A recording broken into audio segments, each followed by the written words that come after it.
This week's episode of the multiple award-winning Here For It podcast is brought to you by My Appetite.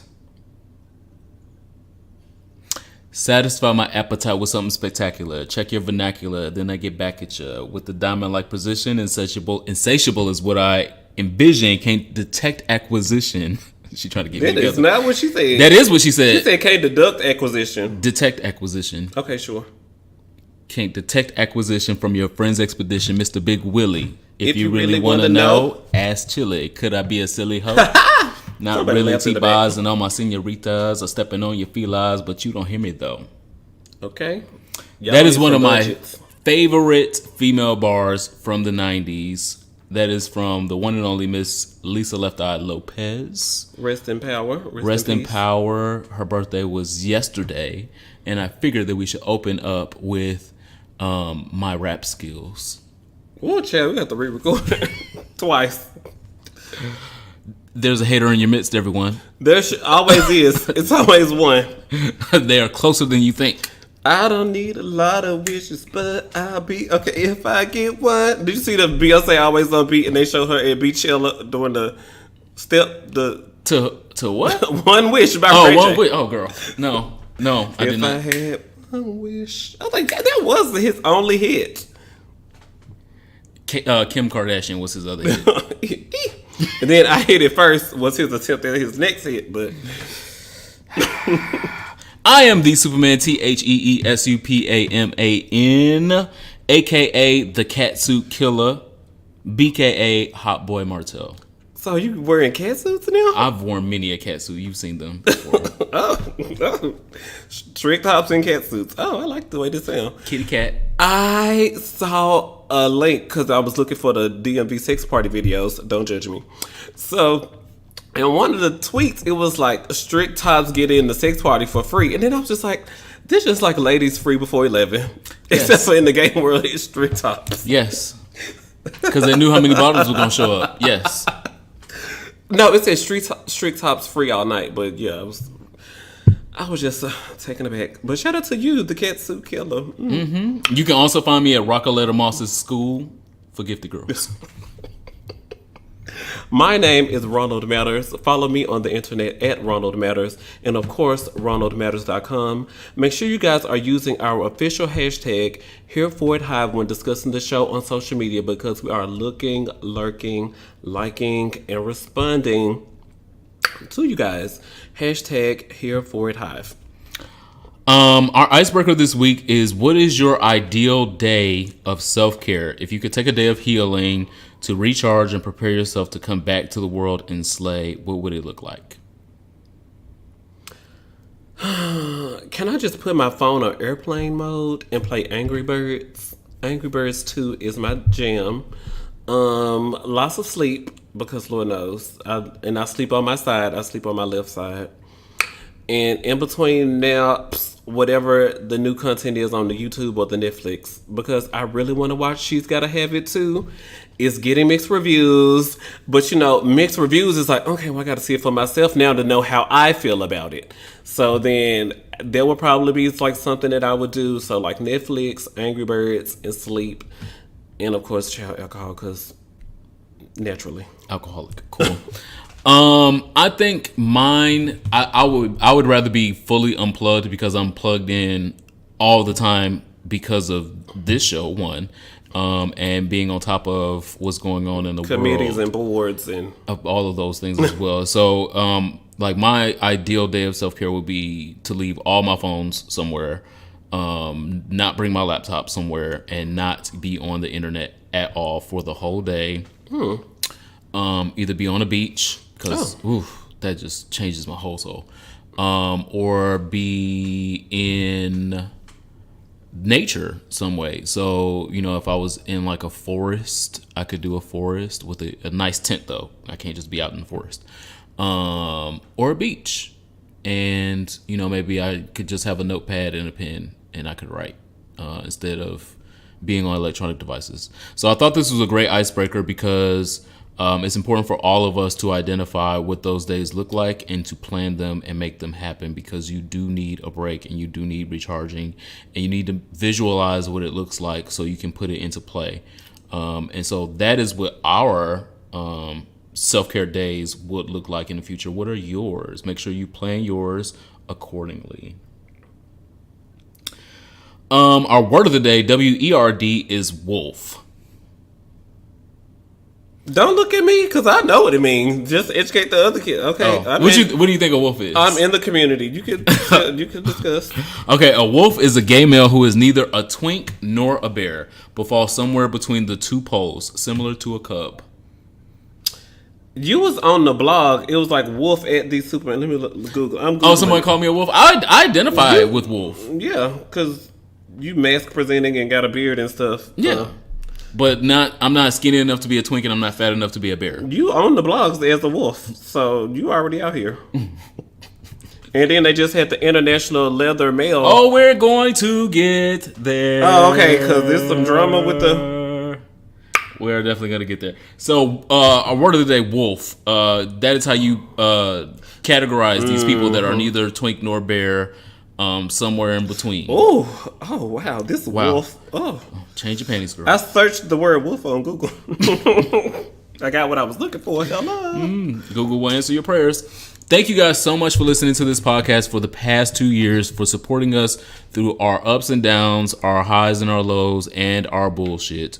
We appreciate you guys so much for subscribing and supporting our voices, because our voices support you. We've been doing this, like I said, for 2 years, and this shit is not for free. If you would like to support this podcast, you can get over to our Patreon, where we record weekly exclusive content for all of you to hear if you are subscribed to our Patreon. Oh. For at least $1 a month, you can keep this podcast going. That's affordable. $1? Wow. $1 a month. I know y'all hoes got it. And up to 26. Are we at 26 or 25? Is the limit for Here for Hive. $26. $26. If you just balling out of control, you just got your taxes back. Do it 1 month and then change down to $1 the next month. Like, girl, it was taxi. I got my taxes back late, so I could do it. But this month, I spent all my bonus. Just got back from Sizzle. LOL. Ooh, what? Who went to Sizzle? Okay, next question. I saw the video when you said that. Next question. You got to push on out the room, girl. By the end of every episode of Here For It podcast, you will be affirmed. You will learn something new that you may not have learned before or knew before, and you will be up to date with everything going on in gay social media, politics, and sexual education. So for all that, for $1 a month, you can keep this podcast going. There are other podcasts that are falling by the wayside. I told you the girls, I was talking about what the other podcasts doing. And then you said I shouldn't be saying what the other podcasts doing. Well, they're not doing anything. That's what they're doing, but they're falling by the wayside. That's what they're doing. So if you would like to keep this one alive, you can get over to our Patreon, and for at least $1 a month, you can keep this one black ass. So we gonna stop hanging out. And stop having these great conversations. We can go do that anyway.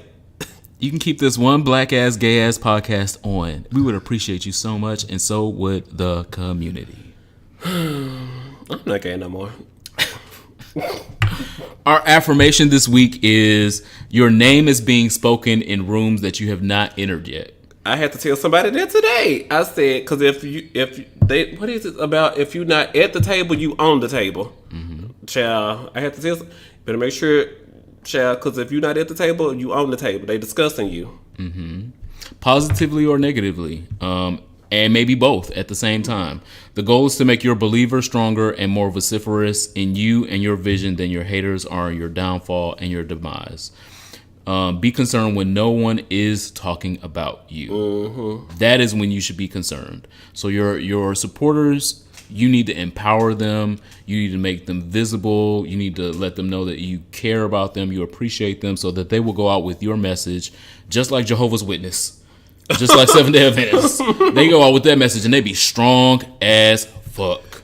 Your supporters, your followers, they should be just as strong in carrying your message and your goodwill and your positivity out in the world and telling people where they got it Or from. why they hate on your goodwill. And your haters, you should empower them like, as well and say, this is why you should hate me. He doing something because he doing this and this and this and this. And then the response is always, so what are you doing? Then the response is, so what are you doing? What are you doing? He doing something, and what are you doing? Sitting here talking to me, except for talking to me about what you got going on. You talking about what I am doing. You talking about what I'm doing over here, but you sit down at the table with some other hoe hating on me. Yes. If you ain't at the table, you on the table. But that was mine. And what you say? Make sure that your haters are just as strong and strongly worded in your downfall and your demise. I want them to be out there talking about Here for a Podcast is going to be canceled next week. I sure do. Tell 10 people. Tell them. Because them 10 people going to tune into this episode like, well, I guess it's their last episode. Hear to the drama. Surprise next week. We're going to be here again next week, bitch. Surprise. So tell your haters, tune in. I want you to be hateful. I want you to be mad. I want you to bring all of your hatred and your energy. Go and Google me. Go and look at my Twitter from 2 years ago. Go watch my motivated. YouTube video. Go to RonaMatters.com, girl. I own my name on the internet. Go. And what do you do? What do you do again? Oh, okay. If you really want to be hateful, go look at my very first YouTube video. That's gonna motivate the fuck out of you. It says, this is the blog post. It says 5 ways to know your wolf is into you. Oh wow! And then it's like, so wolf extraordinaire, aka Kendrick King impersonator Eddie Superman, has a lot of wolf-like wisdom. Oh, he already told us things every wolf wants you to know. Oh. Now he wants to clue us in when a wolf is into us. Oh, this is his advice of knowing you ain't some gutter butt thought. Oh, and then tune into your video. Look, they shared your video. Yeah, I appreciate it so much. I really do. Out here. Yeah, I don't even know about that. I hope that that's a direct quote. This ain't the first post about you. They no, but I'm just saying. I hope that they did direct quotes. Because gutter butt sounds like something I would have said. And then they talked about how you had heteronormative responses and all these other yeah. They dragged you at the bottom, but at the top they pretended like... Well, put the links. I appreciate the links. Links to my work. 5 things every fox should know about a wolf. So then they shared your other video. Okay. What's the fox? I'm a fox. So you're the wolf and I'm the fox. Sort of. I think that needs to be the other word of the day. Why are we animals? Animal nature. We're primitive out here. Yeah, you're in predator mode. You're in predator mode. Yeah, I love it. So that is our affirmation this week. Stay affirmed. Empower your supporters as much as you are empowering your haters, and let them go out there and speak your name in rooms positively and negatively that you have not entered yet. That is the most important thing. Unfortunately, this week we also have Jakara's topics again, and not Tepic topics. Oh.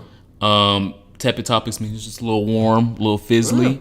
Jakara's topics being girl fire. I'm about to burn King's Landing down. You talking up your dick game, sir? Just fuck me, sir. Oh my god. So you gonna put that on my dick Yelp review, please. Say he talk a lot, but once he did, girl. Okay. Last week we dragged the mayors of DC and Chicago. This week, Serena Williams dragged the French Open figuratively and literally. I heard, but I didn't get to see the link. Well, that's why we're going to talk about it first here. Because it was a dragging. It was the burning of King's Landing. So, one, if you don't remember the story from last year, Serena Williams went to the French Open in this beautiful laid catsuit. And she was targeted by the French Open president, the president of French Open, and white people across the whole internet because how dare she show up in a catsuit to a tennis match because uniform. I don't remember there being uniform requirements saying that you can't wear a catsuit to a tennis match, but sure. So the internet had their way. They tried to drag her, even though she is the greatest of all time in all tennis. They just couldn't believe this big ass black woman showed up in a catsuit to a tennis match. Flashback to this weekend. Serena Williams shows up to the French Open in a Nike designed they're calling it's a Nike crop top skirt and cape style jacket. It's so cute. So she did not wear the catsuit that made y'all angry, but she also wore this outfit that says in French, "Mother, Champion, Queen, and Goddess," in all of the words that are printed on the outfit. I was really thinking what these words say. They're in French, so it's a direct message to the French people and the French president of the Inspiring. I feel inspired. Wow. I feel like she dragged them. Because last year they were trying to drag her for her outfit, and now she's come back in something that is more palatable for their audience, but telling them exactly who the fuck she is. She is mother, she is champion, she is queen, she is goddess, and y'all can read it in French. So I mean, they completely disregarded why she was wearing the catsuit when she wore the catsuit last year. She had postpartum complications because of her brand new baby. She had a pulmonary embolism, so her doctors were telling her, "Yeah, you need to wear something like this so you can be alive while you're doing this high intensity tennis match." And she explained to them that's why she was wearing this catsuit. And the white man was like, "What? We don't care. We don't care. You look too curvy in this. It's making our white girls look bad." So shout out to her because she dragged the whole French Open with that. I live and I stand, as we all should. I'm not a woman. When you're I am a queen though, but yeah, exactly. No comment. Her haters literally told her last year that she was not good enough. "I don't like your outfit, girl, don't come back in this." And she came back in something else that told them exactly who she was, to give them more fuel to hate her. Again, give these motherfucking haters more reason to keep your name in their mouth in rooms that you haven't entered yet. I'm absolutely here for it. Something that we prefaced a little bit earlier, She's Gotta Have It is back again. Was it good? It is so good. I haven't finished it yet. Okay. Because I'm pacing myself because Pose is not coming back until June 11th, and so I want something to keep me entertained until June 11th. And She's Gotta Have It is gonna be it. Because I don't see nothing else that's gonna keep me. They turned up to 6. There's a rumor that they turned up to 6. Yes. So the first episode. Spoiler alert: the girls. I'm not gonna spoil it. I'm not gonna spoil it at all. We get comments. Y'all keep spoiling Game of Thrones. Well, I say spoiler alert every time I spoil Game of Thrones, and then this episode is recorded on Tuesday and comes out on Wednesday. Game of Thrones came out on Sunday. You had 72. Anyway, She's Gotta Have It is so fucking good. If you have not seen the first season already, definitely check out the first season. Second season is off to a winning start already. Yes, the sex is dialed up, but it's tastefully dialed up. I saw a man's ass. That was very insecure HBO realness. Yes, there's man ass. And there's a couple tits. I saw a tit too in the same scene. There's tits in this. But what I will say is the first episode, in the first 5 minutes, and this is not a spoiler, in the first 5 minutes of this episode made me reassess my sexuality again. That's good. And I was able to see through the eyes of the toxic hetero masculine man that's like, "Oh, I want to be in a threesome with 2 girls." I've never understood that. Bye. I've never understood that. But in the first 5 minutes of this show, I was like, I would like to see it. I'm kind of interested. All right, no spoilers for She's Gotta Have It. That's not a spoiler. Okay, but the episode, you're enjoying the season, and you're recommending people watch it. Absolutely. And again, like I said, there's some still problematic stuff in this season, just like it was last season. But I think it provokes conversation. It's stuff that we should talk about. Spike Lee gets a lot of things right. Sometimes he gets a little fuzzy with things. But it sparks a conversation. If you know anything about Spike Lee's other projects, you know that of the work. He puts his finger on the pulse of things and lets the community discuss amongst themselves, what did we really think about Ricky dying? Interpreting art. Yeah.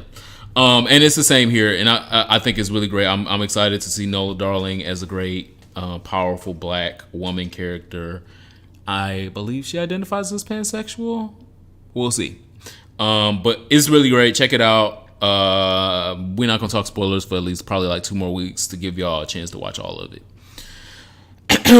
Nevada. The rest of these hot topics is we're gonna jump from different states to different countries. We're about to globe trot through these goddamn hot topics. Well, Dracar's topics. Nevada is on the board now. We have talked about the Gay Defense Bill, Gay Defense Act, a couple times in different episodes on this podcast over the last few months. So the Gay and Trans Panic Defense law is a law that allows people to say, I felt like my life was in danger because a gay or trans person flirted with me or had a perceived sexual advance towards me, and so I hit that bitch, or I shot them, or I got a gang to beat them up because I was so afraid for my life because they hit on me. So again, we've talked about that one in previous episodes. Nevada has officially banned the law. Every victim of violent crime and their families deserve equal justice regardless of their sexual orientation or gender identity, says the state attorney general. Nevada has become the fourth U.S. state to ban the so-called gay and transgender panic defense, following the lead of California, Illinois, and Rhode Island. So there are only 4 states in this union of 50 where that law is not on the books. It is banned. The rest of these states need to get their shit together. If you are so fucking afraid of a gay or a trans person hitting on you, you have to work that shit out with you. The problem is you. It's not them. I'm here for it. Yeah, I'm absolutely here for it. I'm shocked that it's Nevada. I could think of a couple other more. When you started telling the story, I thought it was going to go the other way. Then I was creating responses, but then it went the right way. I was like, well, I guess I can't say all this stuff I was finna say. Shit. Yeah. I mean, I'm surprised it was Nevada. Like, I think in so many other progressive states that I would have thought would have come to this conclusion earlier than a state like Nevada. No shade. But they want them gay dollars, child. Yeah, but Nevada is here, and I'm absolutely here for it. This law has no place in this country. A couple episodes ago, we also talked about it being exported to Jamaica. It has no place in this country. It has no place in any other countries. Mm-hmm. It needs to be thrown out every which way. It needs to be challenged legally in every situation. Next, Brazil. Get your passports and visas ready. Something happened in Brazil. Are we going to talk about that on the podcast? Yes, that's why. Ta-da! That's what I'm talking about. Brazil has long been a country that I have wanted to visit. It's been like in my top 3 of like all countries on the whole planet. You gotta keep a shank or something. I heard it gets, depending on where you go, it gets. Girl, that's Mississippi as well. I keep trying to tell y'all. Why are you using this A voice? What? No, girl. Because I'm tired of y'all. I'm really tired. Oh, well, you gotta be careful. You gotta be careful everywhere. You gotta be careful in D.C. You gotta be careful everywhere. Yeah, especially in D.C. These girls. Woo. Okay, y'all remember they leaving you sis video. So, you got somebody tweeted today that it's the 2-year anniversary of that video. Yes. So, hopefully she's got better friends by now. Anyway, Brazil is moving up in the world. Is already top 2 and probably not even number 2 on my travel list before 2019 ends. I really need to get to Brazil, and this is only one more reason why. There's a majority in Brazil's top court, which is basically their Supreme Court, that has made homophobia and transphobia crimes illegal. Come on. This is the only country whose Supreme Court has upheld this decision that homophobia and transphobia is illegal. Just like racism, just like segregationism. Come on. I made that word up, y'all. But anyway, 6 out of 11 judges voted to consider discrimination against gays and transgender people equivalent to racism. And that is on BBC News, where they reported it. The decision will give the community, which suffers constant attacks, real protection, activists say. At least 141 LGBT people have been killed in Brazil this year, according to the rights group Grupo Gay da Bahia. The Catholic Church and the evangelical movement are frequently critical of gay rights and far-right President Jair Bolsonaro. That's Portuguese, girl. That's not my language. But it's a great move for Brazil. Brazil has a huge gay population in different parts of the country in its major cities. Great gay bars, great gay clubs that I've seen, and some of my more traveled friends that go there often have only given me great raves and reviews about going to Brazil. And this is only just helps further my want, passion, and need to go to Brazil. The fact that Brazil is ahead of the United States on this, again, we need to get some clues. We're trying to get the Equality Act. It will be the first civil rights bill for LGBT Americans to actually be passed if the Senate can agree to it. Congress got it together. We're just waiting on the Equality Act to make its way through the Senate, but it's Republican led. And that man with the weird glasses and two necks said that Trump would say no to it. So, wow, two necks. What's his name? Mitch McConnell. Sure. Yes, he also does have two necks. So I don't know why you were arguing with me. Because his name ain't 2 Chainz, like his name ain't 2 necks like 2 Chainz. 2 necks, bitch. Okay, 2 necks. Again, we're globetrotting back to the United States. Okay. Wow. We coming back home. Yeah. Get your passports. Refresh your travel bag. Okay. Because we're going coast to coast worldwide. And we're doing carry on only because we don't want Southwest to lose our bag. Yeah. What's your preferred airline? Delta. Oh. Shout out to you. But my home city, original home city, I have many home cities. This is my very first home city of Detroit, Michigan, has got to do fucking better. It's so cold. No, it's July. It's not cold down there no more. What month is this? Whew. Wow. I got the month of May. Come on out. Wow, you definitely do, apparently. This past weekend, I know when it gets hot, people get more active. Things start happening. People be more out in the streets and all of that. Be more active at work. That's... I wanted to say that's on period, but I didn't want to say that.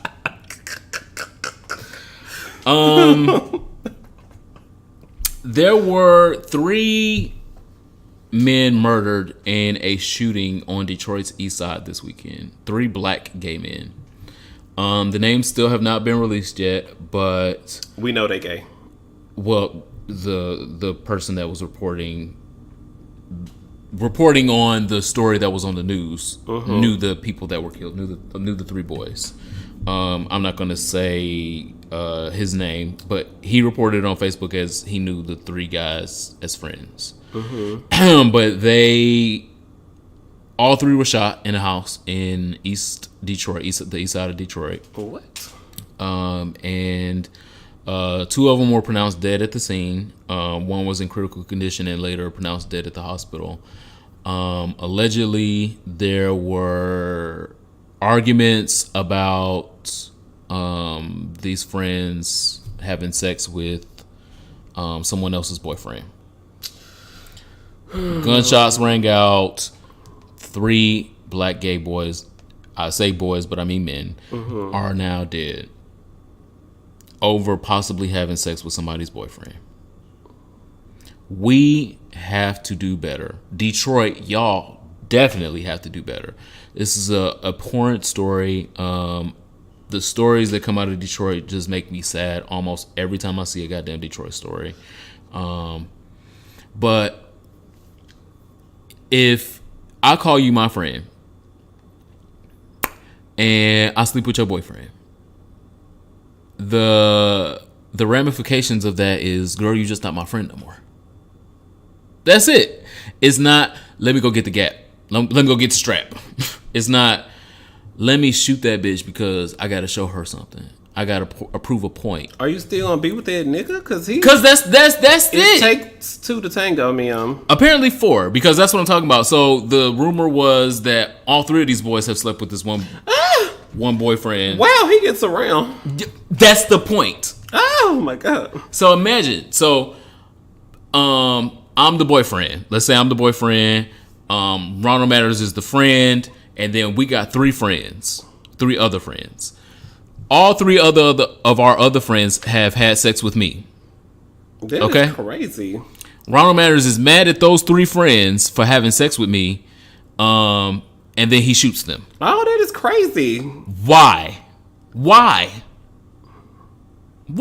We have so many other problems, and I know y'all got so much other better shit to do in Detroit than shoot somebody because they might have had sex with your boyfriend. That is crazy. I don't even got money for the lawyer. So that means I got to take a prosecutor. And you know them prosecutors don't be having time because they overloaded with cases. And so, like, girl, who gonna help me? Nobody. What's my defense? Ain't no defense because they're dead. Ain't no defense to that. I done killed 3 people and I don't even have money for a lawyer. So I just don't see me taking a state prosecutor after I done killed 3 people. I need a lawyer dedicated to me. Yes, St. Annalise Keating. I can't afford Annalise Keating. She got a primetime talk show. I can't afford her. Don't be out here acting up. Yes, and so I say that about Detroit because that happened this weekend, but I know things like that happen throughout the country in different cities. Kids, This people, y'all stop with this nonsense. There is no place in our society for it. If it means that much, break up with those friends. If it means that much, break up with that boyfriend. Break up with the whole circle and go get a new circle somewhere. If it means that much. Taking somebody's life because they might have slept with your boyfriend is not enough. So, Detroit, woo. It gets better. Ooh, hopefully. IML. If you do not know what IML is, Okay, it we is getting back on the air. We back down to the airport. What's the Detroit airport? Wayne. Okay. We going down to Wayne International? Oh, girl, I don't remember. It's Okay. Wayne something. It's north of Detroit. I remember that. And where we flying to now? We getting on Spirit and we going to Chicago. It's not a pay week. Oh, that's a quick flight though. You could probably do that. Yeah. Okay. Some of the girls drive. So I want to say some of the girls hop in the ride. International Mr. Leather happened this weekend. Child. IML. Child, prepare your wig. It is a conference. Apparently, it's all inclusive. Yes. An exhibit, we'll put it that way as well, of men that are into the leather scene. Wolves, and foxes. all of the above. Pup play. Child. Go look at our words of the day for the last 15 episodes. They're there. All of them are. They probably wearing a scat too. Okay. A niche of scat Yeah. girls. So that happened this past weekend. At every IML conference, they crown a Mr. Leather, which is basically, like Miss America. Yeah, been around Miss the world USA. and Someone that is going to uphold the mantle of International Mr. Leather. And over the past few years, they've had quite a few members of color, including a friend of mine, a patriot and veteran of the gay community and the military community, Mr. Paul Berry. Congratulations for everything that you've done for our community and for representing the leather community as an international Mr. Leather previously. This year they crowned a new international Mr. Leather, and this is the very first time that they have crowned a trans person of color. We have all been excited to see it because trans men are like, if you look at the numbers of the LGBT community, they are one of the smallest represented numbers. There's way more gays, then there's lesbians, and then there's bisexuals, and then there's trans women, and then there's trans men. And so trans men fall in smaller numbers currently. And International Mr. Leather found it fitting to crown this trans person because of his work in the community, because of his work in the leather community specifically, and they thought it was time. There has been years and years of white Mr. Leather winners, and only recently a couple men of color winners, and now we have a trans man of color winner. And the controversy has come up because one of the board members of IML spoke up and said, I quote, "I am happy for the winner, but it is International Mr. Leather." Mr. is in all caps. He identifies as a man, but not born a man. I feel that the decision is politically motivated. Now, this is just my opinion. End quote. Here they go. It's just my opinion. Oh my God. Why y'all His name is Craig Mr. Code. He is on the board, and he needs to be off the board.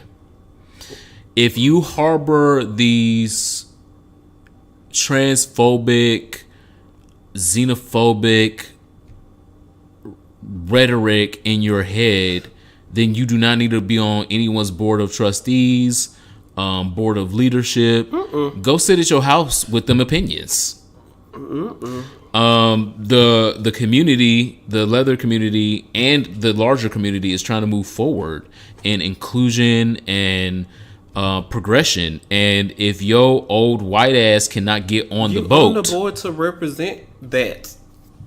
If you can't get on the board of moving forward, then you stay your ass back at home.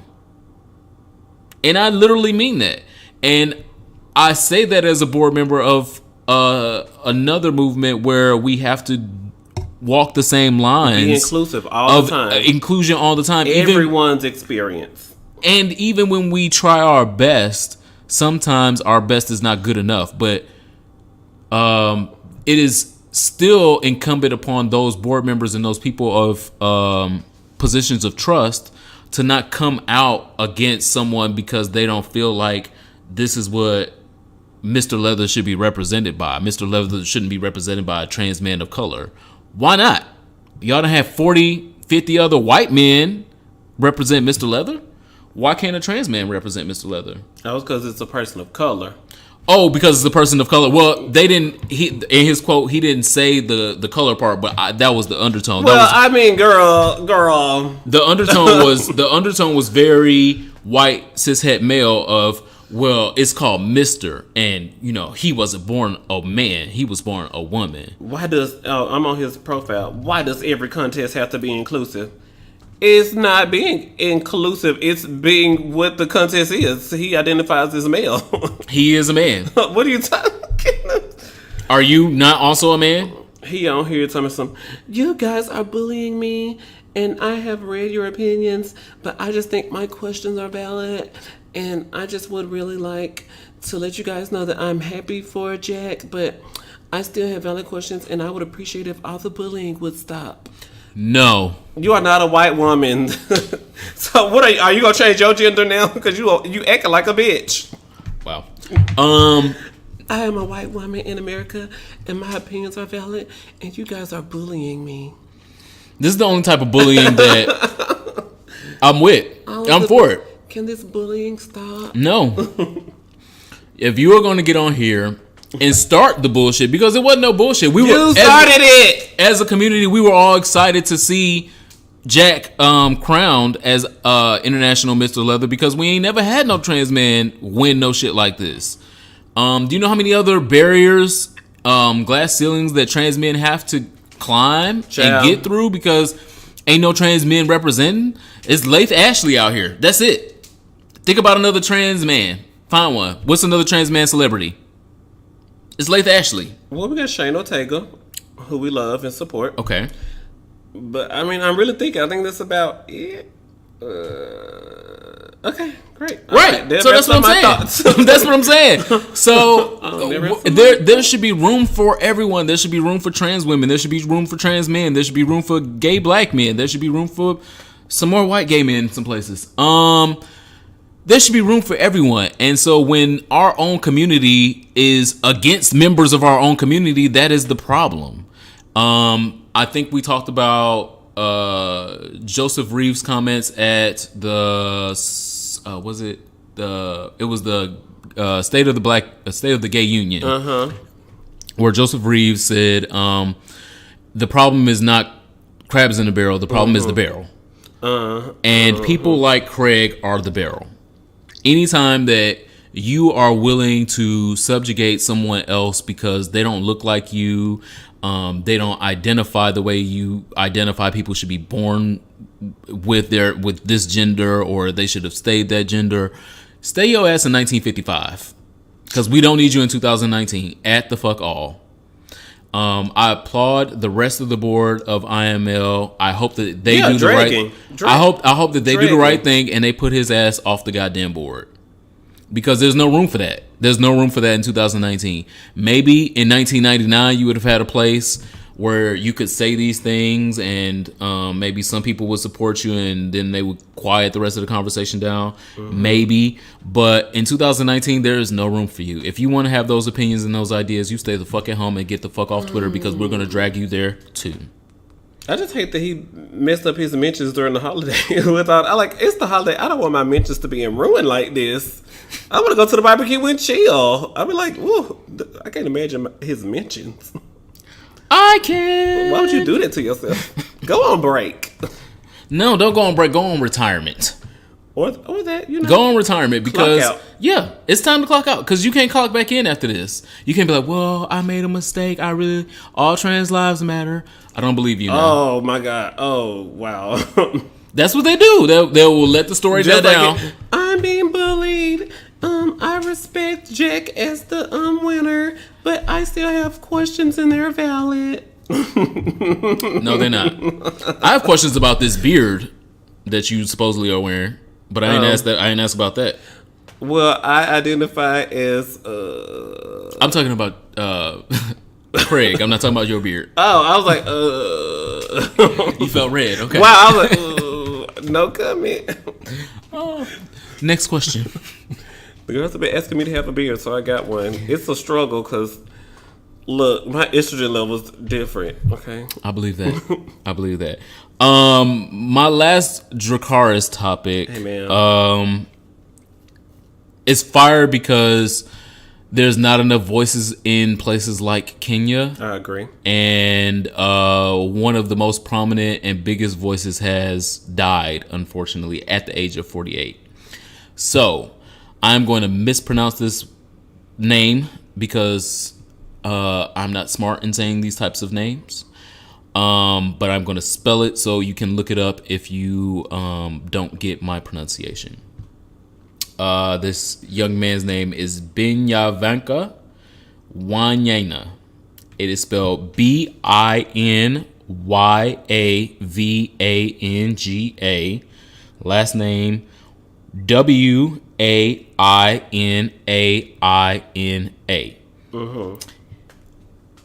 Ben, as I will lovingly call him for this segment, because I don't want to continuously fuck up his name.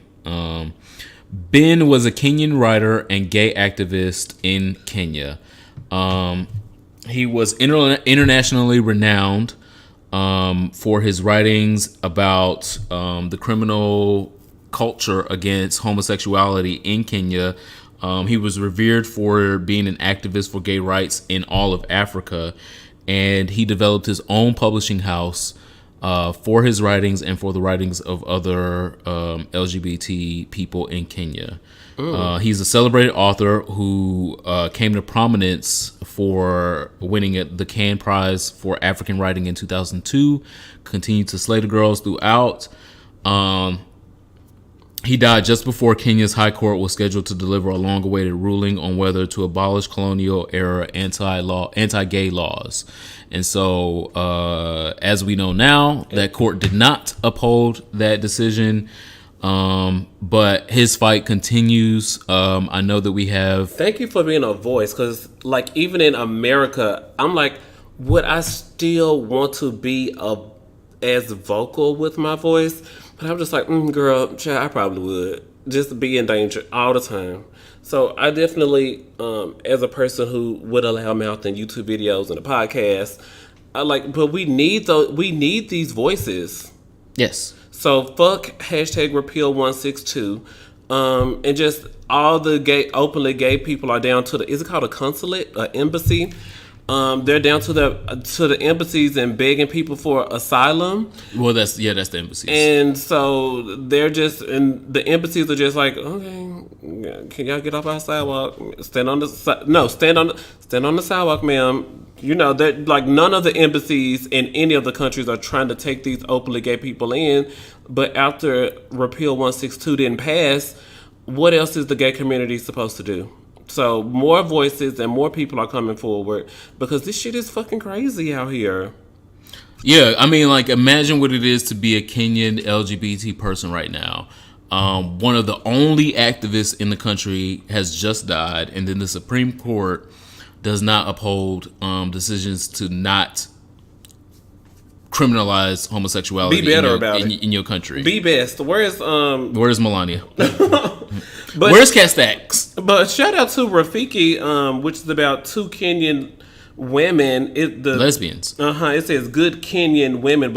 It says good Kenyan girls become good Kenyan wives, but Kina and Zeke long for something more. And so that's playing at the DC in a few weeks. Yeah, the girls' Real Affirmations, which is the monthly LGBTQ film series here in DC, and they're going to be showing the film, and it's also now up for Oscars nominations. So hopefully, if you're in DC, search REEL Affirmations and come see the film here at it's the 27th, the bougie theaters, June 27th at 9 p.m. It's one of the landmark theaters. So those are real bougie. Absolutely. A drink there is like $20. Ooh. So drink before you go ahead. But I definitely want to make sure that we still give Ben his flowers. Yes. Ben suffered a stroke in 2015. He was also living with HIV and out about it. His brother made the press release and said, "We lost Ken last night. We are grieving the loss, but Ken was an incredible person with an incredible wit. The wound is still fresh, but we have received an outpouring of messages from the people across the world. We are greatly comforted by them." So we speak your name, Ben, and imagine hope having to that become a public relations girl because your brother was an advocate. Like, girl, now I gotta go here and write a press release. I don't even know how to write that good. Yes. Be prepared, y'all. Be prepared. The people around you have to be prepared to support you as well. Wow. Yeah. So hopefully, in his absence, there is a rise of another activist, another author in Kenya. I hope that we have at least one Kenya listener, because I know we have a couple other African listeners in different parts of Africa. Share this message and share this word with any of your Kenyan brothers that we support you. This is a dark time, but you will get through the hurricane, you will get through the storm, and you will be better because of it. Last but not least, again, do y'all go together? Who? Because you always talking about him. We might as well go together because I would go with him so I could. His name is always on the table. It is. He ain't never at the table because he's scary. I would invite him to this table. I would invite him to this table. So you remember that one episode of The Read where Stevie J was the guest co-host? So the episode of Here For It podcast would be very similar to that episode if we invited this individual to our table, Mr. Ed Buck. Mr. Ed Buck, I would cordially invite you to be our guest of honor to Here For It podcast. How many people does it count to be a serial killer? 2. Okay, more than one. Okay, more than one. You did it. You do this often. I don't know what I'm doing. I used to have a calculator. I believe that. It's difficult numbers to calculate. But Simon says still arrest Ed Buck. He is still out here on city streets, and every day, every week, I am going to call for his arrest, because when Malcolm X was out here on the streets, when Martin Luther King was out here on the streets, there were multiple calls for them to be arrested for standing up for people and standing up for rights. And if those calls can be held and those people can be assassinated, we surely can keep on calling for the arrest and charging of Ed Buck. Get the fuck out of here, girl. Yeah, how about you get the fuck out? Social studies. This week in social studies, I want to talk about the attachment personality types and how they show up in your relationships, whether it be with your children, down to the job, with your favorite bush queen, or shall we trade? Per Dr. Lisa Firestone in Psychology Today, and it was published some other places because Dr. Lisa Firestone is smart. There are 4 types. The first one is the fearful, avoidant attachment, where people like to keep their feelings at bay, but somehow they are unable to. They just can't avoid their anxiety or run away from their feelings. Instead, they are overwhelmed by their reactions and often experience emotional storms. They tend to be mixed up and unpredictable in their moods. The person they want to go to for safety is the same person that they are frightened to be close to. That's scary. As a result, they have no organized strategy for getting their needs met by others. And I was like, I need to include an example for the girls. But the only thing I could think of was Lynn Whitfield and It's the Thin Line Between Love and Hate. Oh, yeah. Because Martin went through a lot. Martin was like, this is a beautiful older woman. I would like to get to know her. And then she was like, Martin character, whatever your name is, I love you. But then she was like, well, she also wasn't the villain. I need to stalk you. To be honest, Martin did stalked him. She beat herself up. And I can't. Martin was also problematic in that movie. He was using her. He wasn't communicating effectively. He was not telling her, listen, I just want the old pussy for tonight.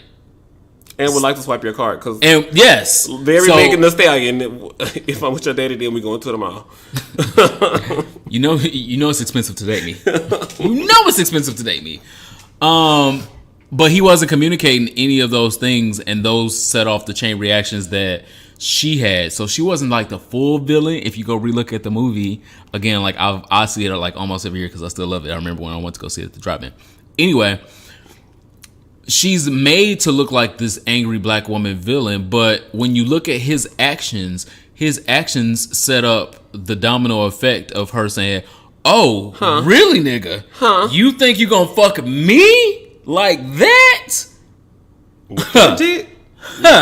Well, I meant fuck figuratively, not literally. Because, I'm sure that part played a factor. But he was playing these mind games with her. Like, he was living at home with his mama, but still trying to get things from her, not communicating to her that he only wanted sex, saying she was the love of his life, trying to be his boyfriend. Because they was doing something down to the club. Was he hosting the strippers or was he just the DJ? It was like the Chocolate City night with the strippers and she pulled up in the limousine. Mm-hmm. I feel like he was just DJing or he had a job, but he wasn't on the stage. Yes. Main point, she wasn't the villain. Well, I was like, here we go. Wolf. Toxic masculinity. Synonyms. Anyway, the second one, we got 4. It says the anxious, preoccupied attachment. These people tend to be desperate to form a fantasy bond. Instead of feeling a real love or trust towards their partner, they often feel an emotional hunger. You constantly live in the emotional cravings of what could he be doing? What should she be doing? They may also interpret independent actions by their partner as affirmation of their fears.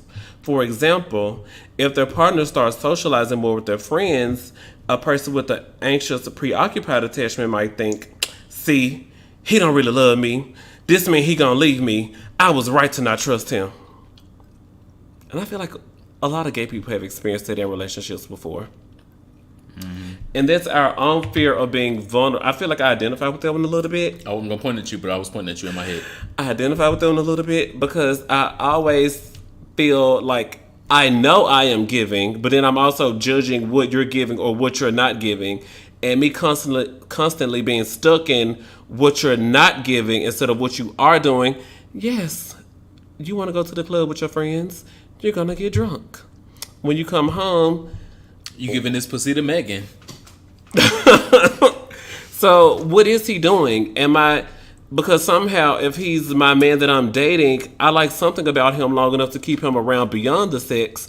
So I know that as a full human being, he's going to be having to work late sometimes, and I have to let my emotional hunger or him not texting me back or being able to whatever, I have to calm all that down. But shout out to me for realizing that I have the anxious, preoccupied attachment. Write that in your own notes. But I also feel, as a protective mechanism, I have this third one.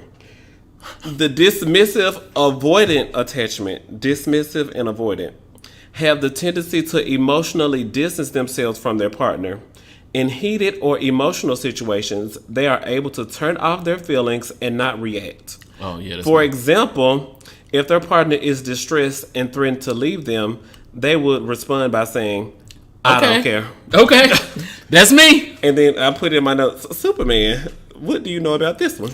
Me. I wrote it. I'm the one in the picture next to the description. That's me. But what you gonna leave me, nigga? Okay. Have fun. But what makes you like that? How do you get to? Because I'm sure before you say I don't care, something gets you to a point to where before you say or do you just start with the I don't care? I don't know. I'm asking. Typically there's a point in the relationship, in the 6 relationships that I've had before today. There's a point where I've already decided I don't care. I may not have told them I don't care, but I have already in my mind said, okay, this relationship got like 2 more weeks because I don't care. Let that nigga come to me with some bullshit. Let me figure out some bullshit because I don't care. And when those things come to fruition, I'm going to have my I don't care moment. Oh, you already have it premeditated. Oh, yes, rehearsed. So if you feel like this relationship only has 2 more weeks, but then on day 9, are you committed to the 6 more days or... No. Oh. No. Whoa, girl. That's 6 days I could be out here finding new pussy. No. Not at all. Not at all. When I have gotten to the I don't care moment, I'm going to need you to immediately fix that in the most grand way possible, or to get on the same note with me, get on my key, get on my level. We're not boyfriends anymore. And the last one is last because, here we go. The secure attachment. These people support when their partner feels distressed. They also go to their partner for comfort when they themselves feel troubled. Their relationship tends to be honest, open, and equal, with both people feeling independent yet loving towards each other. What's wrong with that? You look like Linda Evangelista. You're a model. Oh, you can come out with something. They're like, oh, Valentina, you're smiling. This is very... You know the Valentina edit on Drag Race. She was so perfect. Oh, yeah, I forget we didn't even cover Drag Race. I skipped that one. I don't think there's anything wrong with that. I don't see the wrong in that, because you should be affirming, you should be positive, and you should say... But that's why I say that one for last, because it's perfect. Oh, okay. But who's perfect? Nobody is perfect. I do feel I have something similar to this in my work relationship with my supervisor. We were in a meeting and we were talking about the Gallup poll questions that we give to the employees about, do they have a best friend at work? I think that's question number 6 on the Gallup poll.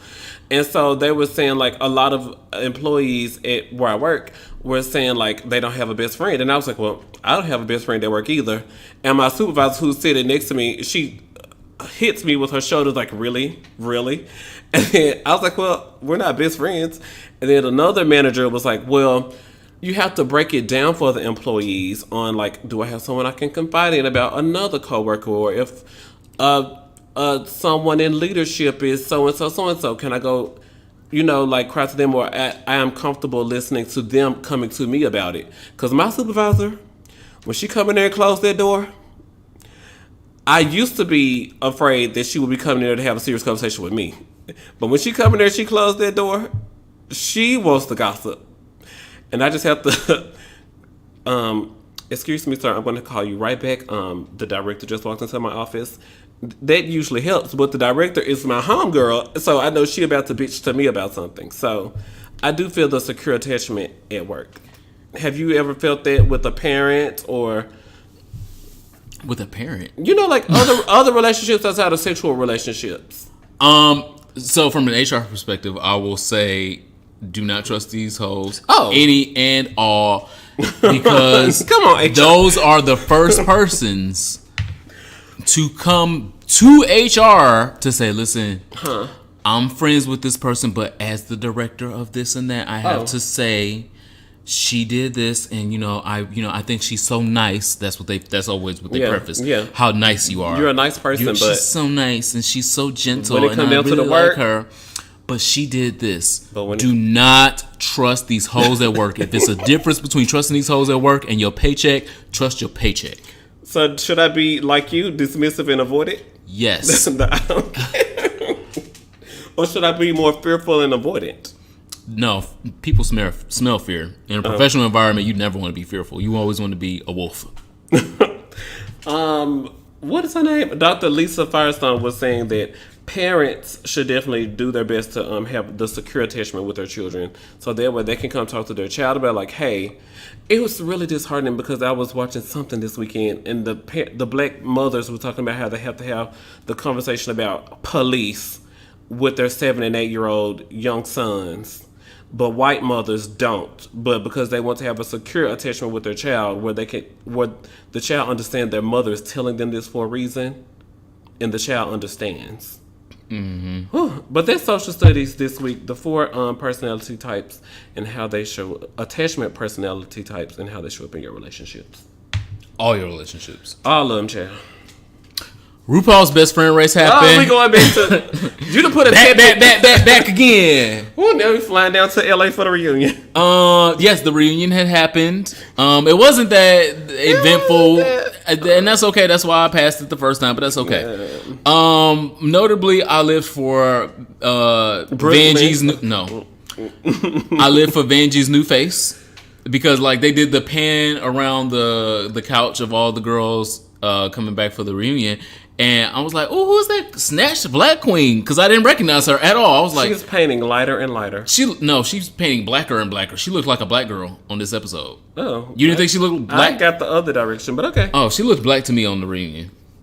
And I didn't. They have different opinions. You right. We need to change this. You right. I'm wrong. We need to change the title to differing opinions. Are you here for it or not? I didn't even recognize her, like I said, so I'm excited about her new snatched black girl look. That's amazing.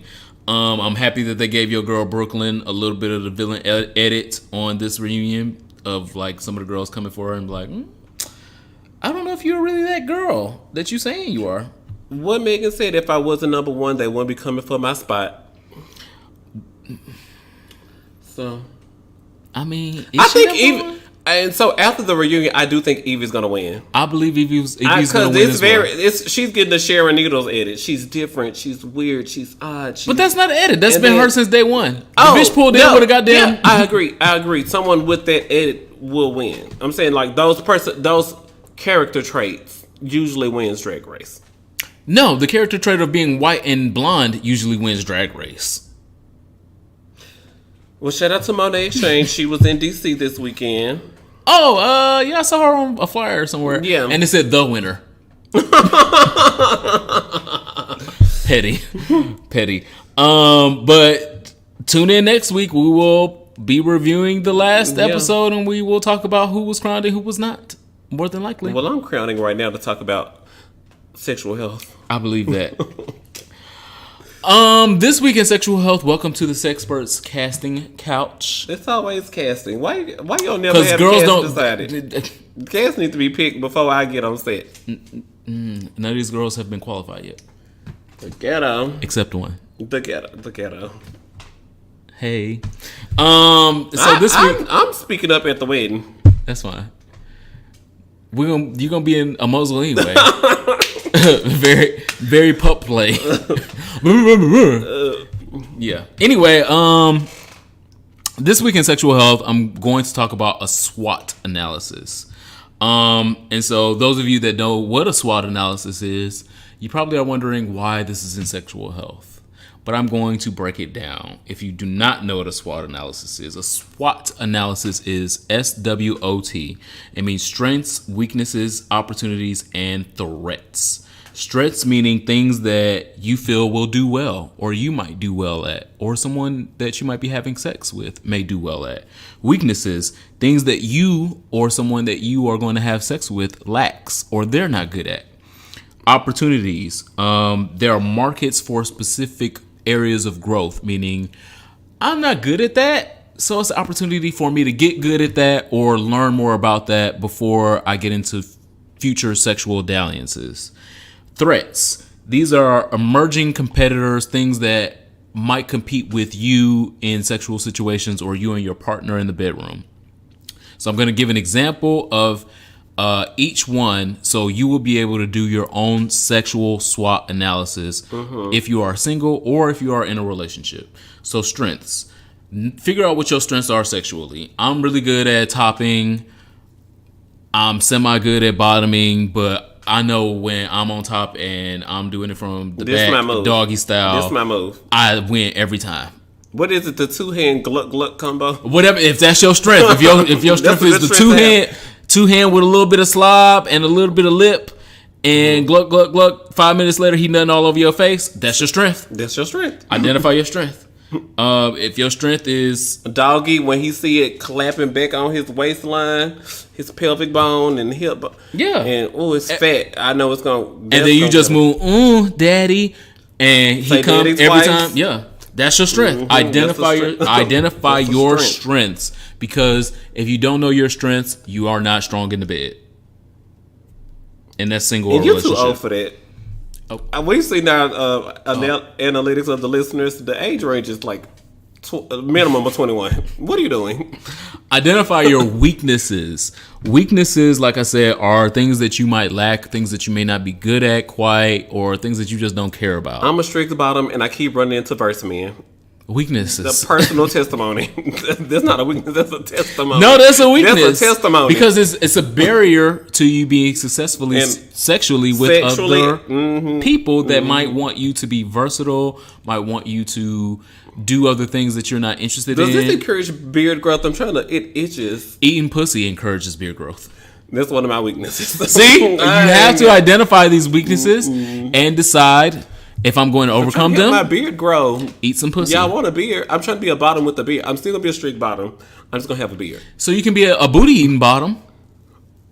That could be a strength. Okay, I need more. That's an opportunity. We get into opportunities next. That's an opportunity. Okay. So, okay, let me finish weaknesses first. So identify those weaknesses so that you can figure out, one, if you want to overcome them, or if you just want to say, girl, I'm not good at that, and I'm just never gonna be good at that. I'm not gonna do that. That's my boundary. No, you cannot piss in my mouth. I'm not that kind of freak. I'm this kind of freak, but I'm not that kind of freak. Identify those weaknesses so that you can effectively communicate those weaknesses to your sexual partners in the future. So if they are never going to be comfortable with those weaknesses in you, they can move on and you can move on as well. Okay, I can get back online tonight. Yeah. Opportunities. So opportunities meaning something that are not. I was going to let you finish, but I'm actually not afraid to be a what you said, a booty eating bottom. I'm not. I have the lips, I have the tongue for the job. Yeah. So that is an opportunity. Okay. So if you are a listener, so can you give me some tips on how to be a booty eating bottom? I mean, like, what are the eating? Just do what I like, or do I have to see what my partner likes? No, yeah. Is it like sucking dick? Always slob on it and make it. Well, that's a start. That's a really good start. Okay. But one of the tips that I've given out previously, I feel like on this podcast, maybe on a YouTube video, was if you are eating booty for the first time, you don't know what you're doing back there. You're just trying to do the best that you can. Spell out the ABCs on his asshole. How do I keep up? Because if you get lost, start over. Because he ain't gonna complain. Trust me, he's not gonna complain. Start spelling A with your tongue on his asshole. Give him a little hot or a cool little breath or right on his hole, and then go to B, then go to C. Keep on going down, and then if you get to fucking M and you forgot where you at, start back over at B until he ready to do something else. Okay, I wrote that down. So figure out what your opportunities are. Opportunities would be stuff that you may be weak in, stuff that you may have not considered doing before, or how to last or longer. Be interested in. A lot of y'all need that one. Opportunities. Maybe. Or maybe you last too long. Oh, child. Yeah. 45 minutes, he was still back there. I was like, oh, I ain't never had this problem before. He was like, I told you I was long-winded. I was like, your dick needs to be a little bit bigger. Megan Thee Stallion be giving the truth out. Telling you, Megan got a lyric for everything. Check out the Fever mixtape if you don't know what we're talking about. So again, you can identify your opportunities because there are things that you might be interested in, but you're not like, I'm not specialized in that. I'm not really comfortable with that. But I might be in a relationship. Like we talked about last week, we talked about people peeing on you. That might not be something that you're interested in this weekend with just this random nigga that came to visit your city, but somebody that you're dating, somebody that you love, somebody you might be really interested in. You might be able to say, well, I mean, I guess I can. Yeah, I can let him pee on me in the tub, and then I'll save him peeing in my face for the honeymoon. That's an opportunity. You have an opportunity. I might do that. Yeah, you're welcome. You have an opportunity to do something that you're not strong or technically weak in, and make that a strength. Practice made perfect. We learned that in elementary. Okay. Threats. So emerging competitors is a threat. So another verse hits up my man on Jack. Yeah. It could be his friends. It could be people around him. It could be porn. It could be sexual toys. It can be all these other things that are sex outside of you. I saw a bottom riding. Well, first of all, she was on the Old Town Road on this dildo, and I was like, "Why are you doing all this work? You need a man there to be appreciating all this technique and this form that you are giving this dildo." Come on, good form. I was like, I was upset that my sister was just giving it away like this on the twit vid. Maybe she lived in Jackson, Tennessee. Maybe she was trying to solicit new customers. It was an advertisement. Like, girl, child, I have to do it myself because these boys, child. But toys can be a threat. And so when you program yourself... Noah's Ark. Yes. When, what was it? They had introduced the toy and then she was like, he bring home a new toy every week and I just want sex the old way. Mm-hmm. What was the loudmouth girl name? I was going to say mean, but it wasn't me. I can picture who it was. I know the trade was Alex.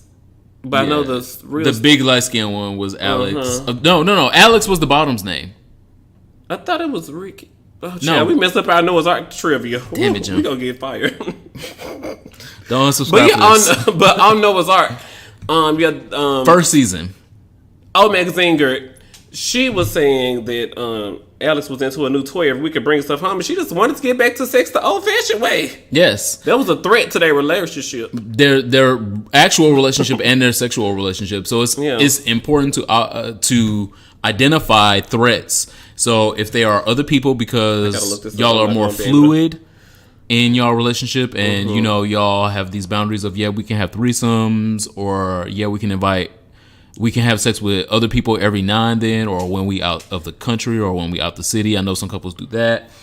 Identify those threats and make sure that those threats are within your SWOT analysis and saying, okay, it's a threat that if I let my nigga go out the country, he gonna fuck like 7 niggas because that's our agreement. He can have sex with other people.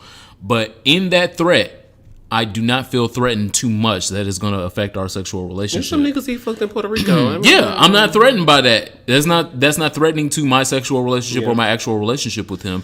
Because go fuck them hoes in Puerto Rico, because you come in right back to me. You're never going to see them niggas again, and they were just a piece of pussy to you. Fine.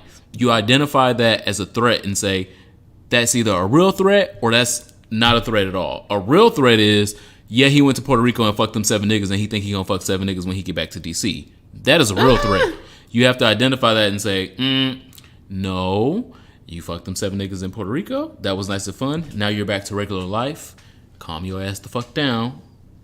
That's a threat. Popped, like Tammy Roman would say. But that was Alex and Trey, because I wasn't there. Of it. So, Trey was the big yellow one, and Alex is the old magazine girl. Okay, so question. Was this an opportunity or a threat? So, Chance was the dark-skinned professor guy with the cute, and he was married to to Eddie, bisexual man with the daughter. Eddie had this infatuation with Trade all of a sudden, and so he ended up running the Jeep. Spoiler alert, it came out in 2006. But he ended up running the Jeep through the boy house. And then Chance felt like he had to go to trade school, and so he went and found a mentor down to the trade. That was the opportunity. Or was it a threat? It was a weakness and an opportunity that became a threat. Oh wow! Look, it give combo. It's about to give combo. I'm gonna try and break it down quick. It was a weakness because they weren't communicating to know that Chance's husband Eddie wasn't communicating. Neither of them. Oh.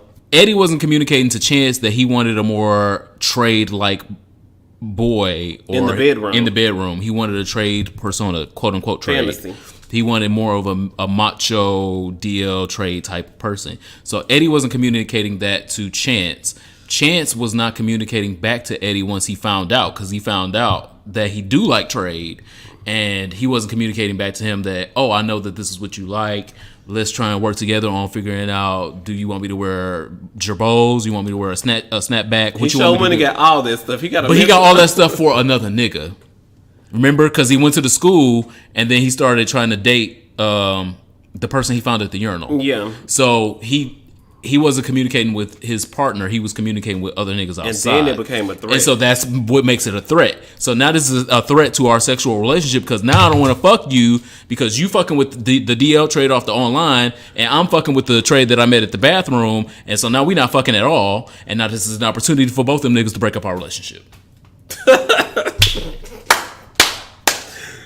Storyteller of the year. SWOT analysis. SWOT analysis. Look it up. Strengths, weaknesses, opportunities, and threats. Do your SWOT analysis while you are entangled with these kids. Before you get entangled with these kids, and while you're entangled with these kids, do not let it fuck up your sexual health, one. Your sexual relationships with people that you care about, or your actual relationships with anyone that you love. And that is this week's sexual health. These attachment personality types, these SWOT analysis. I feel like I learned so much with this little podcast, this little radio show. Wow. Songs for our souls. You want to go first? Cool. I want to feel, it's written by a black person. I want to feel like this forever. I want to dance with you for life. I want to be like this together. Baby, I shine when your body's on mine, 'cause your love is like glitter. The song for my soul is Glitter by Todrick Hall. I don't know this one. It started out, it's real gay. It's real gay. He was like, I never knew I could feel like this way again. It's beautifully written. That's why it's the song for my soul. Did he write it? He know the song like he wrote it. So, he was talking about how he thought he could never find love again, but whenever he's with this one person, shade. Is it Taylor Swift? It's by Todrick Hall on his new album, House Party. He's always with Taylor Swift, so I thought it's from his new album, House Party. He's going on tour this fall, so get your tickets. HAUS Party. But there's another song on there I like as well. Something about hips, heels, something. Nails, I liked hips, it. heels. Nails, hair, hips, heels. I loved how there was a direct threat to toxic masculinity with that video, because I'll read those comments. But why black men always gotta be acting like girls? Why, ma'am, why are you on here instead of trying to do your continual education down to the community college? Since you want to write a thesis and an analysis about something, get you a damn associate in something. Because you're getting on my nerves. Anyway. Trey need to learn a trade. For myself, it's Todrick Hall, Glitter. It's beautifully written. It do have the Todrick Hall flair on it, but the way it's written is beautiful. Opulent. I can't forgive her for the Taylor Swift stuff yet. Sorry. Song for my soul this week is first it's still Stallion Summer. Come on out. And I really, really had it on my spirit to put another goddamn Megan Thee Stallion song this week. I'm gonna spare you this week, but I can't make any promises. Y'all shake that again. Somebody had tweeted me and was like, Rhonda Matters, you was right. Shake That is the one. And I was like, I hope Superman is included on this tweet. He was not. I hope he see it. He did not. I will retweet it this week. No, thank you. Shake That. Stallion Summer is still in effect, but this song spoke to my inner fat bitch, and I know that it came out earlier this year. I heard it once, and I was like, oh, okay. Heard it twice, and I was like, okay. Then heard it again over the past few days, and I was like, oh, she's that girl. She is. She is. Slow songs, they for skinny hoes. Can't move all this here to one of those. I'm a thick bitch, I need tempo. Fuck it up to the tempo. Pity pat, pity pat, pity pat. Look at my ass, it's fitty fitty fat. Kitty cat, kitty cat, kitty cat. Wow. Bring me a glass. Boy, I like my water wet. Throw it back, throw it back. Catch that, catch that. I need a jack, woo, for all of this ass, but it won't go flat. Wait a minute, baby, baby, baby. Come eat it. Come eat some of this cakey cake. He looked like he could gain a little weight, a little weight. Lick the icing off, put the rest in your face. Slow songs, they for skinny hoes. Can't move all of this to one of those. I'm a thick bitch, I need tempo. Fuck it up to the tempo, fuck it up to the tempo. That is from Miss Lizzo. Come on featuring, tour. Currently on tour. Featuring Missy Elliott. Tempo Doctor. Dropped. Oh, wow. Doctor. Yeah, okay.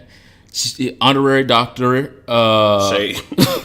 Missy Elliott. It dropped earlier this year, but like I said, I heard it a couple times and I just wasn't feeling it, but then I had to hear it a third time to be like, oh, I'm that fat bitch sometimes. You got to do something to a tempo. Like, what do you mean? You put Madonna on and thought we're going to have sex to Madonna? We're not having sex to Madonna. That's not in my SWOT analysis. I was like, what? Exactly. Madonna's phone, you could turn it up. None. N-O-N-E, none. Who are you having sex with? You need to delete that number. What? I've lived a long life. Listener questions. Send us your questions to hereforitpod@gmail.com or to any inbox where you can find us on social media. Down to our Patreon content where we did a Game of Thrones review. At the end, we discussed what other shows should we be watching because Game of Thrones is over. RuPaul's Drag Race is crowning a winner next week. What else should be in the timeline for us? And so Mo responded, the show Sharp Objects on HBO is amazing. Big Little Lies is good on HBO, and season 2 comes out soon. So, Mo, here's a secret. I was trying to cancel the HBO. Thank you. We appreciate your recommendations, but we were really like, okay, I could cancel the HBO and save that $14.99 a month. Especially since Insecure ain't coming back till next year. But I'm going to check these shows out and see if it's like on the leaks or the something. I can get a link. I know that Sharp Objects was about some white girl. She was a journalist and she was coming back to her small hometown to investigate a murder. And I said, okay, journalist fish coming back to investigate a murder. And then somehow she gets all up entangled in it. And I think her mama was telling her to leave it alone. Because, girl, since you done moved to the big city wherever you live now, shit different and you don't want to fuck with him. I think it had some twists and turns like that in it. And then she was like, well, I'm a journalist. And then so she went and investigated anyway. And then her mom was like, see, bitch, didn't I tell you? You always put your hand on the hot stove. But I don't know what the show Big Little Lies is about, but I remember Meryl Streep is in it. She's in the new season. I don't know what it is about. I know I'm excited to see the show Krypton. Season 2 is about to come out of that on Sci-Fi. And it's about before Superman was born. Can you tell me? I was like, yeah, Superman's granddad before he was born. So Superman's granddad is trying to save Superman in the future from all of these events that are trying to stop Superman from ever being born. Very Terminator realness, but it's cute. They include Zed is Zod. trying to. All babies are pre-given a career that they will go into when they are born. Yes, and so I think Superman's family, Superman's family was trying to say like, what if the children want to do something else? Let society be another way. And so they were trying to take down Zod? Yes, General Zod. Okay, that's all I remember. But a show like Krypton, I'm obviously gonna watch because I'm a comics nerd and it's also Superman. So I'm already gonna watch that. Big Little Lies and Sharp Objects, I'm not gonna watch, probably never gonna watch because it is a almost all white cast. Oh. And like I've said in previous episodes, if the producers and directors of the shows do not envision including people of color, at least in somewhat of a supporting role in the show, then they don't want me to watch. Oh. I'm not interested. And I was semi-interested in Sharp Objects because I like Amy Adams as an actress. But then when I saw more of the marketing for the show and just saw nothing but white people, I was like, oh, they want to market to white people. Cool. They're not marketing to me. I don't need to watch. Same with Big Little Lies. Same thing. It's 4 white women leading the show. That's it. I think they may have someone's biracial way in the background. Way in the background. Not enough for me. I'm not watching. Well, my white girl obsession is Handmaid's Tale, which comes back on Hulu. I've been wanting to watch that, but Handmaid's Tale it moves slow. The whole first season moves slow. Second season picks it up. Season 3 is supposed to be dynamic. They realize what they have going and they need to figure it out. So season 3 is supposed to be like this amazing. When does that come out? Do I have time to watch? June 6th. Oh no, I ain't got time to watch 2 seasons. June 3rd. It's like June. It's like that's right next there. week. It's right there at the beginning of June. That's next week. But you can still watch it because all the episodes don't come out at the same time like on Netflix. Oh, okay. They release weekly, so so you can catch up and still be 2, 3, 4 episodes. Because that's the way it was when I was watching season 2. I had to watch all of season 1. I was like, I don't want to, because then I'll see who died and who didn't. And I just want to right. No, I don't want to be spoiled. Yeah. The only thing I know about Handmaid's Tale is the red gowns and the white hats. Yes, those are the girls who are still fertile, who can produce babies, because due to some nuclear accident, something happened where all the girls aren't having babies. Okay. So they're being put in reproduction prison. Okay. And then they're supposed to hashtag break free. No Ariana Grande. But if you are like me and you are looking for things to watch, again, She's Gotta Have It is on. That is very black, very pro-black, very sex positive. Pose is coming back on June 11th. What else should we be watching? Because, I mean, like, it's a full court life out here. I got something to watch on Tuesdays. Some I can catch on the side. Then Hulu, I think. Jailbirds was fun. Oh, you're watching Jailbirds? What are your I'm still watching Jailbirds. Okay. Them and some birds. Them and some birds. Woo! I went to jail one time in my life for almost 36 hours. I have never experienced nothing that these girls are experiencing. Thank you, Lord Jesus. Thank you. You gotta watch Jailbirds. You really do. At least watch the trailer for. When you see what the trailer of Jail, like what? I watched the first episode, but it is definitely multicultural. It is definitely that. You will see the black trash. You will see the Latino trash. You will see the white trash. Shout out to Dollar and his body. A1 had 2 girlfriends in jail. Had 2 girlfriends outside of jail. I like A1. Who was the girl that had the wife outside of the jail, and then the wife came to pick her up from the jail, and then she wasn't getting let out, and then she was like, "Baby, can you just give me some money?" No, she said, "Baby, do you love me?" And she's like, "Of course I love you, babe." So, well, can you just send me like $100? Commissary. I like, yes, you better use her love for you as a weapon. Cause she just came to pick her up from jail, found out she wasn't even getting out of jail, so I done made this long ass drive. Getting out, put some more money on my books. I gotta be here. It's fun. So no, I do not advise watching any of those shows that do not cater to us. Watch something that at least reflects us. What, are you a gay hotel? What is that? I mean, like, what is I'll be that. I don't know. I'm asking. I will be that gladly. But we need a title for being like you. There is no title. There's only one Superman. Here for it. This week, I am absolutely here for Kanye West using his platform to talk about his bipolar diagnosis on David Letterman's new Netflix show premiering this Friday. I had to write this down. I had to remember the details. Kanye discusses details of his episodes, like when you're having a bipolar episode, about how Kanye West says he feels like everyone becomes an actor. Everything is a conspiracy, and you feel like you're being recorded. Yes, Kanye, you're being recorded. You're like a really popular rapper and you're a producer, so definitely everything you say is being recorded because this could be profitable later. And you're also married to Kim Kardashian. Everything is being recorded. And she will sell all of that shit. Kanye also gives details about being handcuffed and drugged during one of his psychiatric emergency encounters, and Kanye encourages all bipolar people to always take your medication. Take your medicine. That's what Who's that from? Estrella's mama. Shout out to Estrella.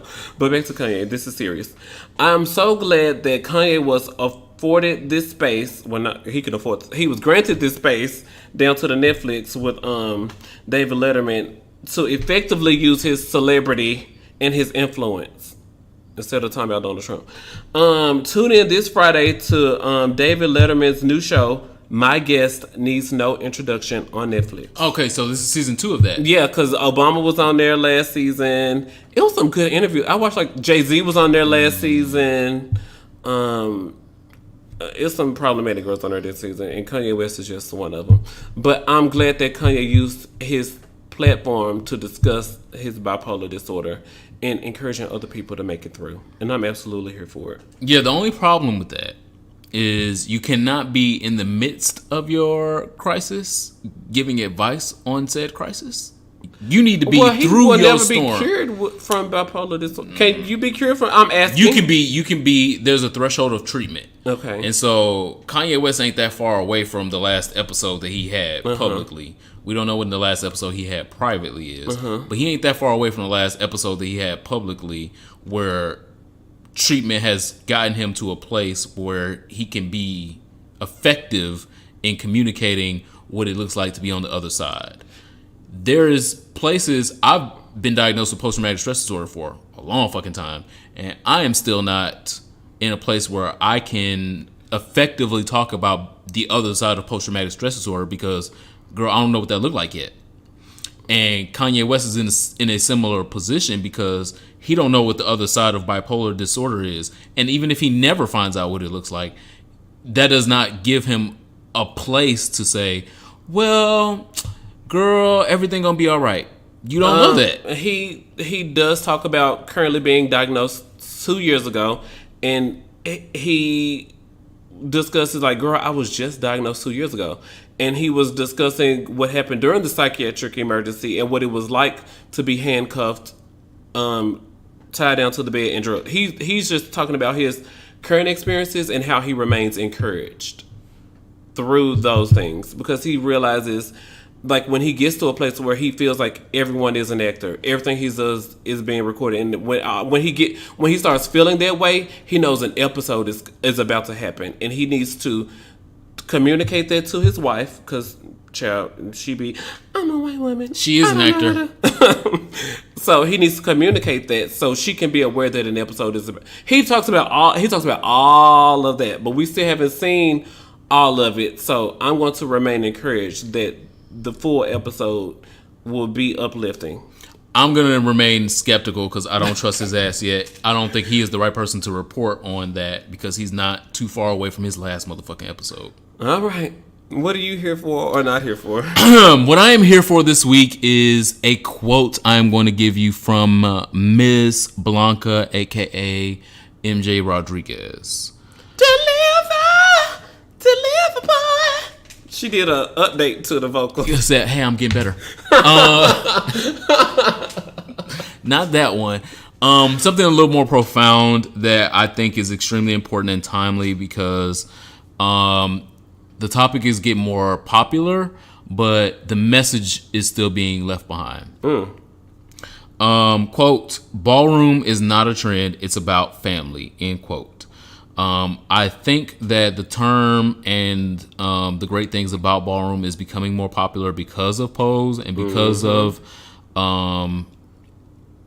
that scene getting more popular and becoming more quote unquote mainstream and Drag Race is success. I was going to say, that is why more people are looking into what ballroom is and figuring out what a category is and all of those great things that they would like to attribute to what ballroom culture is.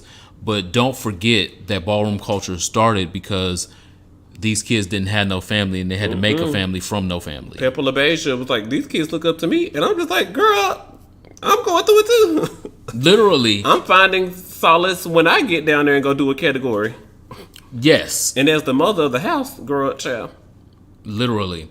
And so I'm absolutely here for it this week because I think that it was the best representation of what we should be studying and looking up when we talk about ballroom culture. Go and see what the ballroom really is. Go and see and experience a real ball and talk to people that are really in the ballroom scene instead of just looking at Pose, just looking at Drag Race, and just looking at Paris is Burning. That's not enough. That is watch Kiki. That's gay 101. Shout out to Twiggy. Yes. But go past gay 101. Gay 101 is what straight white people are learning right now. And still getting it wrong. Y'all getting it wrong too. And we love y'all, so we telling y'all this in love. So get past gay 101. Come on, we should be in grad school right now. So I'm absolutely here for the quote from Blanca in the new trailer for the forthcoming season of Pose on June 11th. I cannot wait. Tuesdays. The gag is it come on Tuesdays. The gag is we gonna watch it before we record this. Oh, okay. Well, child. Reporting live. Pack my 90s. All right, here we go. It's time for our last call. This is your favorite part of the show because that means we get to start recording and you can tell me what happened at the DC sex parties this weekend. I wouldn't know. I know girls that would, but they shouldn't have been there. Anyway, last call. This is our favorite part of the show. If you have a drink or a protein shake or a shot of semen available, take it with us. This is our last... Okay. This is our last subject of the evening.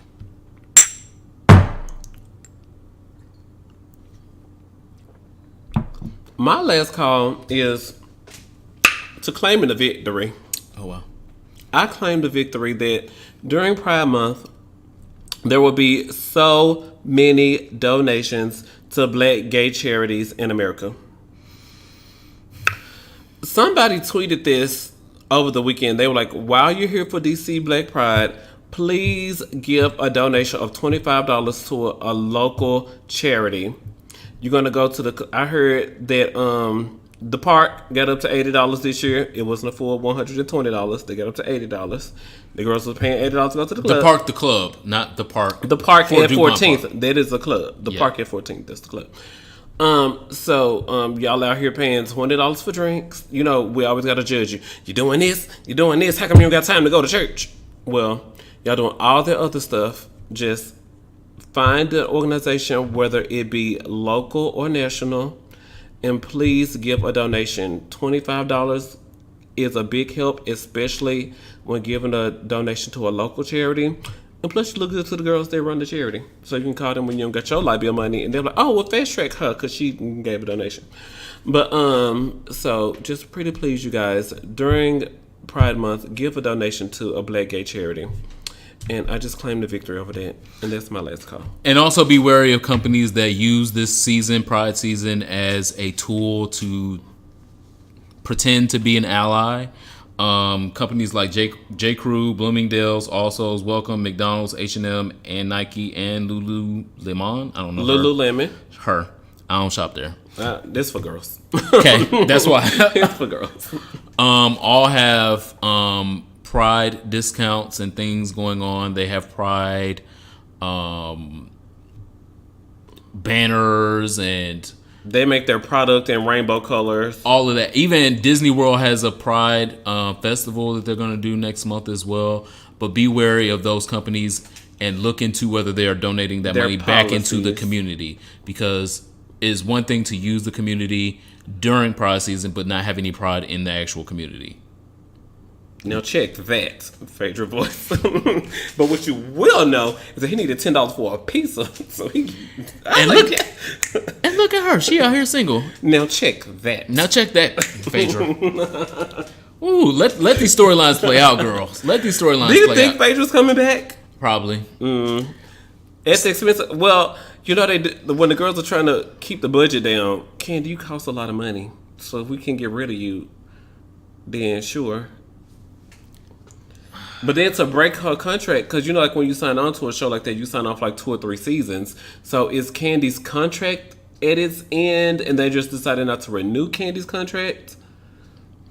Because if they breach contract, you know, Candy just go for the wig. Yes. My last call this week is to Gillette. Gillette and their most recent commercial continues in this wave of actually being a company that has positive messaging to the LGBT community, to include lesbians, to include gays, and now to include trans people. This last commercial showed a trans boy / trans Teenager. man. So I don't want to call him quite a man because he ain't a man yet. I don't think he was 18. But this trans boy's journey in learning how to shave, and his own father was teaching him how to shave, the different directions in which to shave for the very first time. And I thought it was a very touching and intentional commercial that I know that all of these companies are capable of doing if they want to. And Gillette is in a position where the straight conservative Republicans that don't want to see this on their goddamn TV screens, don't want to see this on their phones, if they decide that they're not going to buy no more Gillette razors, Gillette is still going to be okay. Gillette is still going to be $1 billion industry, and it don't matter if your country bumpkin ass don't want to buy no fucking razors because you saw a trans man in a commercial. And Gillette has figured out its position in society and its position in business that they are able to make this inclusive move to include other people at the possibility of excluding other people. And the people that are being excluded are people that are hoping for more exclusion in the world. They're hoping to exclude people that are trans. They're hoping to exclude people that are gay, that are bisexual, that are lesbians, that are anything other than straight and white. Mm-hmm. And so when they themselves are being excluded from the conversation, then that's the conversation going forward and not back. And so I absolutely applaud Gillette for that, because it takes a great marketing strategy. It takes a great marketing director to look at, hey, the business might lose $20 million because of this, but we're going to be that much better in the future by being ahead of the story, by being ahead of history, and saying trans men are people that we want to market to as well. So it's my last call. I'm absolutely here for it. Gillette, keep the good work up. I can't wait to see your next commercial. Keep these girls mad. I wonder what Craig, the IML girl, think about that. She's probably one of the ones like, I'm not gonna buy no more Gillette razors. I'm just gonna. Trans men don't need to shave. Well, she already had a scraggly ass, raggedy ass, carpet built ass beard, so she probably didn't had no Gillette. She had no Gillette in her life anyway. Thank you guys so much for listening to Here For It podcast. Get some merch. HereForItShop.com. Use our hashtag on the internet. Here For It Hive. Go to HereForItPod.com. We're available on YouTube, TuneIn, Spotify.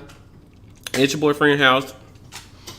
My name is Ronald Matters. Follow me on the internet at Ronald Matters, and of course, RonaldMatters.com. I am still the Superman, TheeSupaman. You can follow me on everything you can find any nigga on. I am also at Rockaletta Moss's School for Gifted Girls.